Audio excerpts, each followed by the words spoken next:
हा गाईज, कशा आहात तुम्ही? शेवटचा ब्लॉग कसा आवडला तुम्हाला? आवडला का नक्की? मागे गणेशोत्सव चारकोपमधला आपण चारकोपचा परमेश्वर आणि चारकोपचा सम्राट बघितला. चारकोपच्या परमेश्वरची आपण विसर्जन मिरवणूक बघितली, जी थोडीफार मी कवर केली. आणि चारकोपचा सम्राटचं विसर्जन नव्हतं त्या दिवशी, मग आपण तिथे दर्शनाला जाऊन आलो. तर आजच्या नवीन ब्लॉगमध्ये काहीतरी तुम्हाला नवीन बघण्यासारखं भेटणार आहे. जे आपण चाललो आहे तिथे, हे पनवेलमध्येच आहे. पनवेलमध्ये कुठे कसं काय ते शेवटपर्यंत तुम्ही बघा, तुम्हाला आपोआप कळेल की पनवेलमध्ये हा जत्रोत्सव आहे. जत्रोत्सव कुठे आहे ते तुम्हाला समजून येईल. तर नक्की अवश्य भेट द्याल तुम्ही पण तिथे येऊन. तर मी माझा अनुभव तुमच्याबरोबर शेअर करेन. तर चला आपण जाऊया तिथे आणि भेटूया तिथून. चला, बाय बाय. चाललं जत्रेला. जत्रेला कुठे ते सांगतो, चला जाऊया.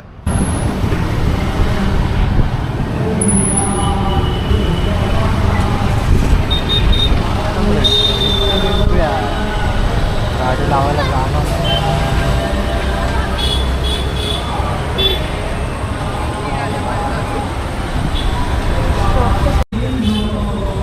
आता आपण आलो आहे सिंधुदुर्ग जिल्हा रहिवासी संघाचा सिंधुदुर्ग मालवणी जत्रोत्सव.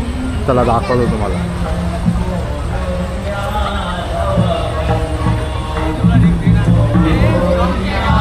कोकणच्या पद्धतीनुसार हा गणपतीचा मंदिर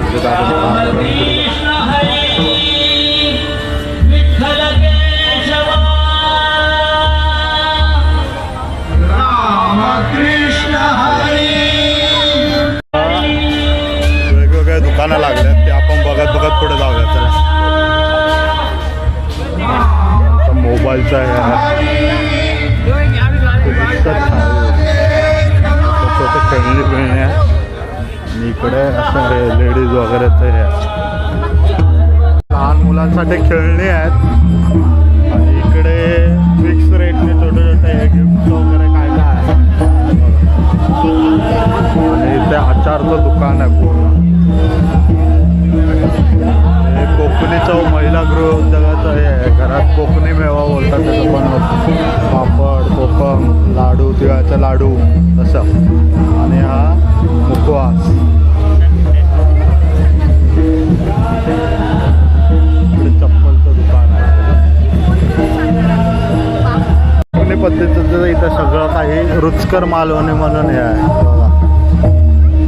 मच्छी बिच्छी सगळं भेटत इथे. खायला येऊ शकता तुम्ही. कलेजी पाव, किमा पाव.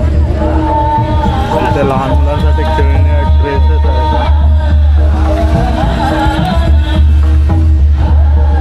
हे लेडीज लोकांसाठी आहे.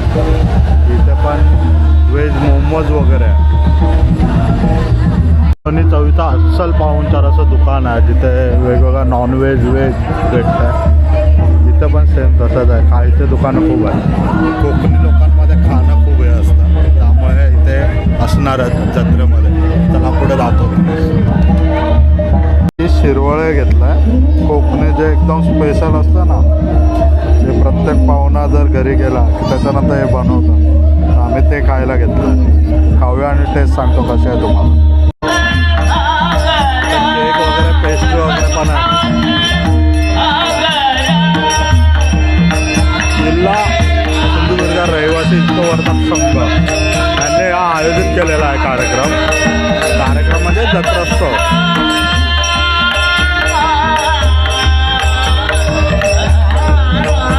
इकडे खेळायला वगैरे ठेवलेलं आहे. आलो आहे जत्रेमधलं मेन आकर्षण, जिथे पोरांचे हौसमौस खूप असते, ते म्हणजे खेळणी आहे. आपण आलो इकडे पाळणे वगैरे बघायला. खेळणार तर नाही, पण पाळणे बघू आपण. अजून कुठलाच पाळणा चालू नाही झाला. हा पण नाही झाला चालू.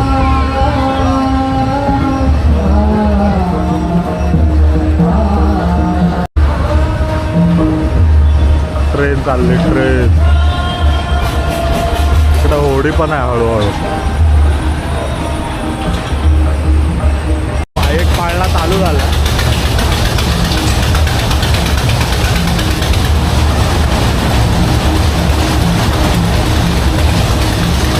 रायडर बघा उभा राहून.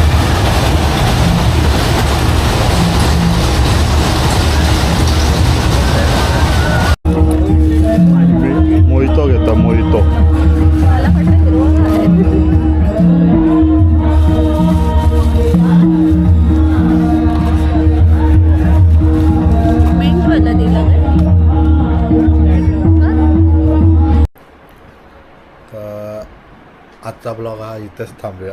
मी जाऊन आलो, कसा वाटलं तुम्हाला ते सांगा. आणि तुम्हाला जर कोणाला इथे जर भेट द्यायची असेल तर 15 फेब्रुवारीपर्यंत हा जत्रोत्सव चालू आहे. सिंधुदुर्ग जत्रोत्सव मालवणी पद्धतीने. सो तिथे वेगवेगळे कार्यक्रम्स पण आहेत.